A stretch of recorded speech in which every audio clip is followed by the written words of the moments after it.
Growth, unbelievable. When we moved out to Centerville, there was one restaurant, Pepperoni Stick. Some people will remember that.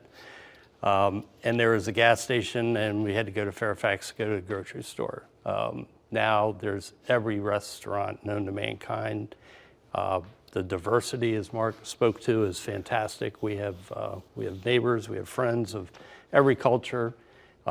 The growth of Fairfax County, people talk about the traffic. Well, traffic's part of it. Right. It's not that big a deal, especially where I live. And my wife and I I went to Falls Church High School. She went to Woodson High School. So both of our parents went to W&L.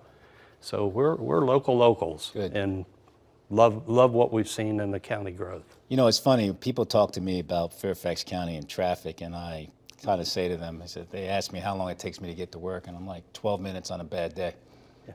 And they're like, that's impossible. I said, no, it's not. I go right, make a right at Rocky Run, go down the road, make a left on the Fair Lakes Parkway, then make a right on West Ox, and You're there. I'm here. Yeah. And they're like, well, what about all the traffic? I said, well, that's on 66. Yeah.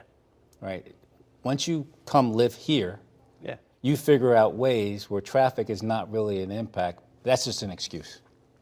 That's an excuse in my view.